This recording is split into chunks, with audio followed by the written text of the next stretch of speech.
and make me see. In this video, we're going to be discussing a couple verses from the Gospel of Thomas that I found myself that has helped me understand reality and make me see things and the universe from a higher perspective. So it's a bit of a different video. I'm not using my book, I'm using the Gospel of Thomas. Now, there are a lot of conspiracy theories about the Gospel of Thomas, which some of them I definitely agree with, because the Gospel of Thomas has a lot of esoteric and occult teachings that Jesus was trying to portray. Me personally, I don't think this book fits in with the church's narrative of Jesus. That's why I think they removed this. You may disagree, that's completely fine. But this text, the Gospel of Thomas, shows Jesus in a complete different light to other texts like the Bible and other Gospels. To give you a bit of context about this verse, it's basically, how do we get into the kingdom of heaven? In saying 22, Jesus says to them, Jesus saw some babies nursing. He said to followers, these nursing babies are like those who enter the kingdom. Jesus saw some babies nursing. He said to his followers, these nursing babies are like those who enter the kingdom. The kingdom is simply what Christianity says, the kingdom of heaven. So why does it use the allegory of babies? Well, babies have pure consciousness. They do not think in words, language. Babies do not suppress themselves to fit in with society. They are naturally themselves. Their consciousness is not divided into many different personalities. Babies act from their heart. They express their authentic self. They don't care what other people think. They don't have any restrictions in their mind limiting belief systems. They act purely from the soul, from their natural state of consciousness. So in order to enter the kingdom, Jesus is telling us to be like a baby, to come back to our normal, natural mode of consciousness. Babies also, they love everything. They're not racist. They don't want to hurt someone. They only act according what feels right in their heart. They do not do anything that hurts or harms anyone. They live in a natural state of love. They're very loving. So it's telling us to become a baby again, to become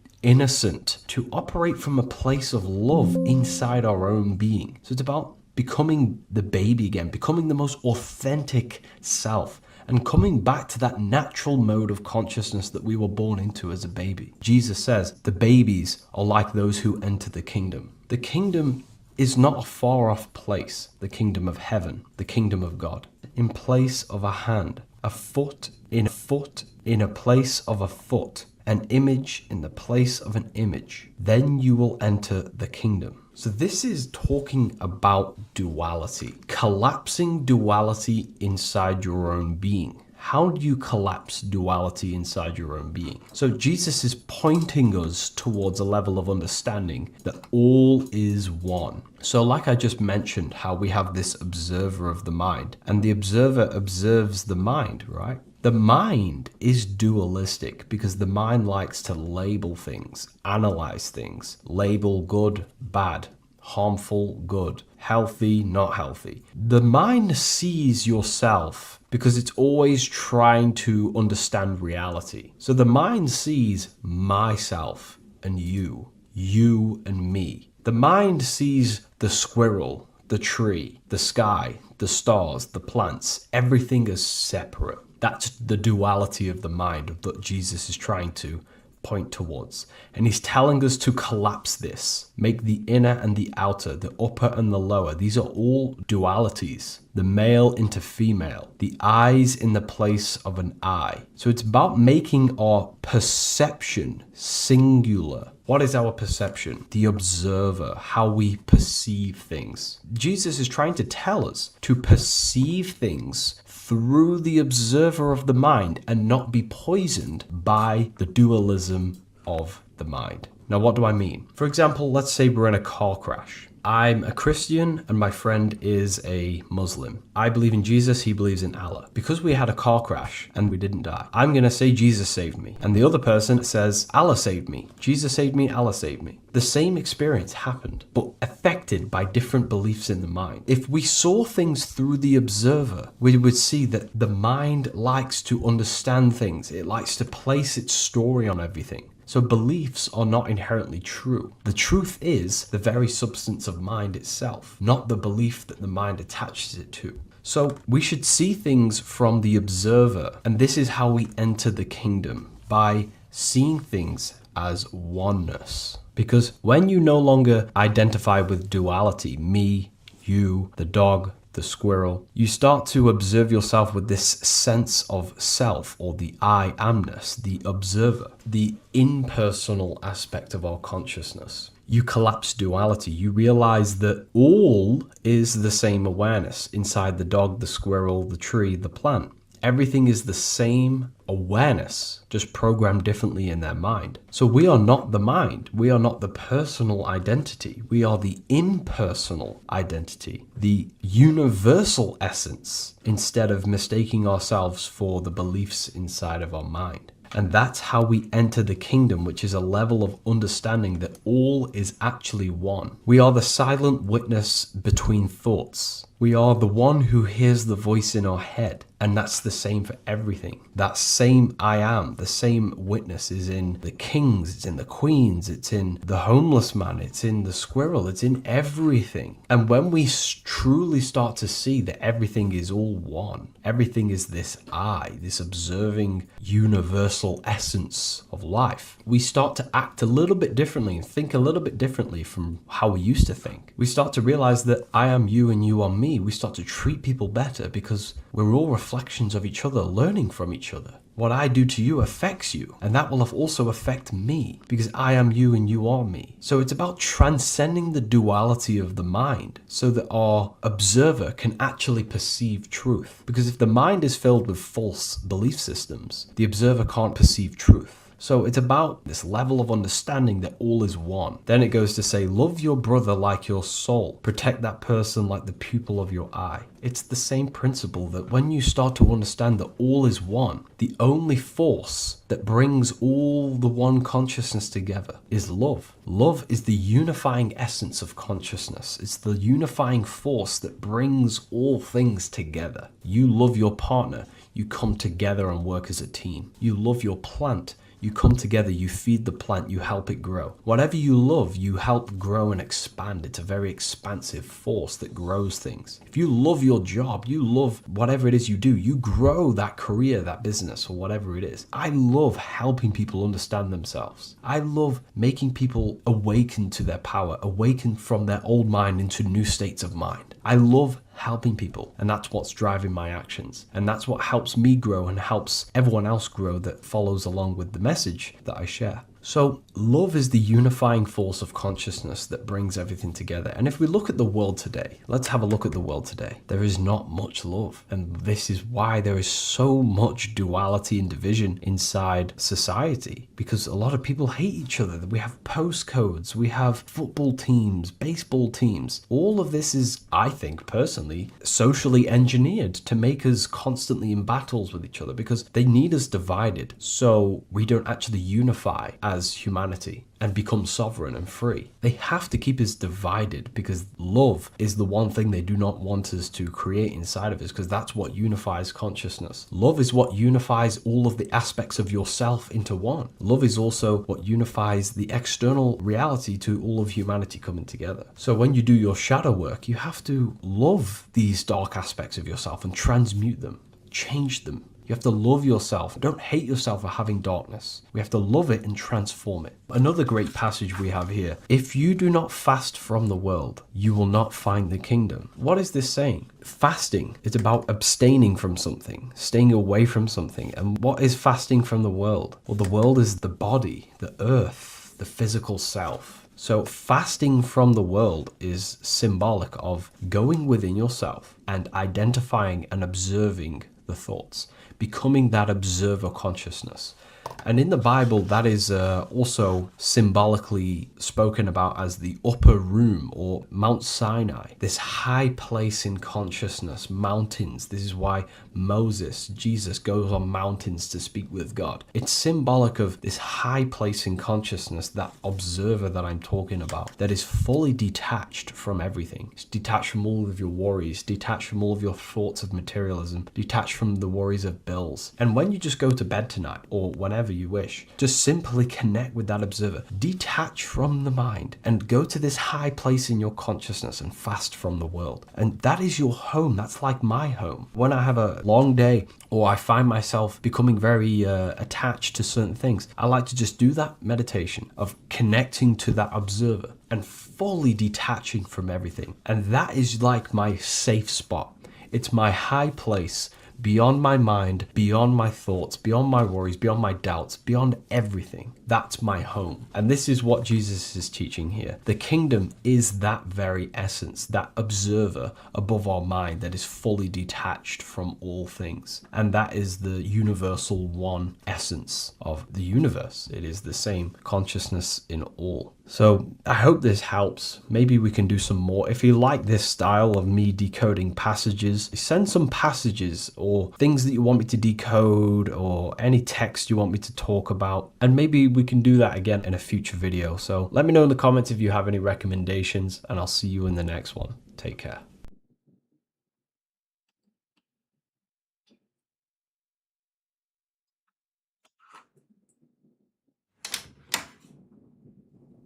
Out of This World, Thinking Fourth Dimensionally by Neville Goddard.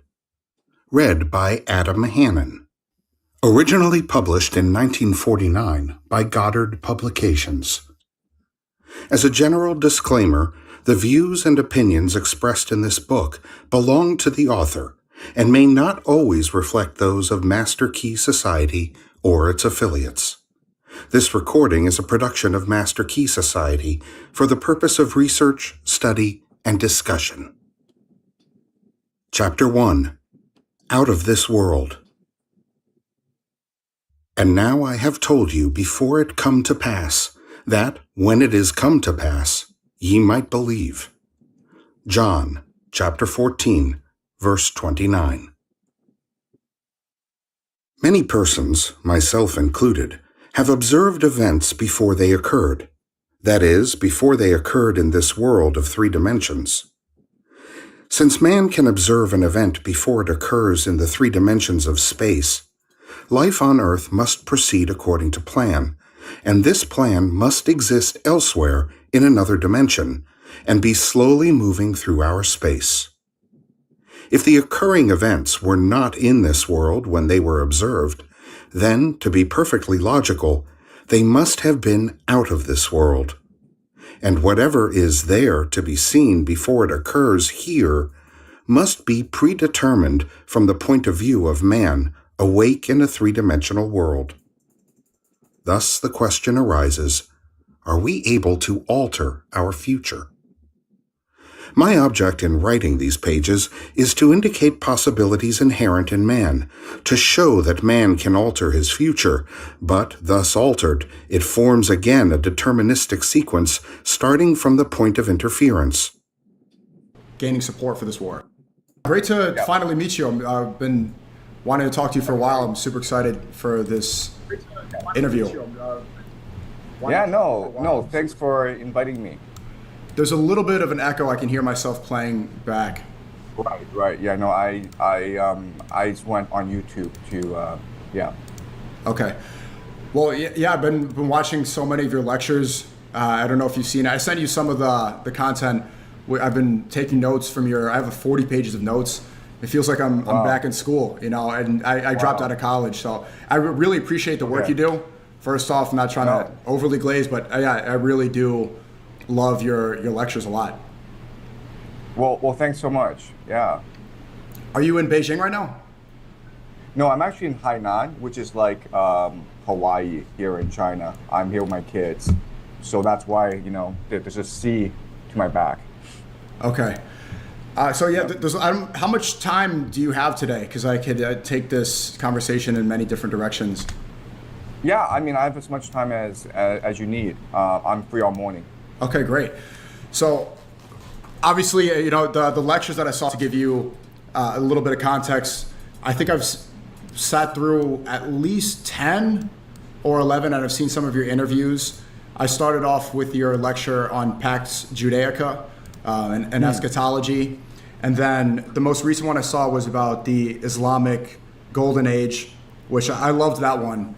and it was super interesting to see your take as I'm a Muslim revert myself. I reverted 3 years ago, and so seeing your perspective, and also it's super funny to see like you wanted to go to Mecca, but they only allow Muslims in. You know, you don't have a Muslim name. Yeah, I found that out in Saudi Arabia. Yeah.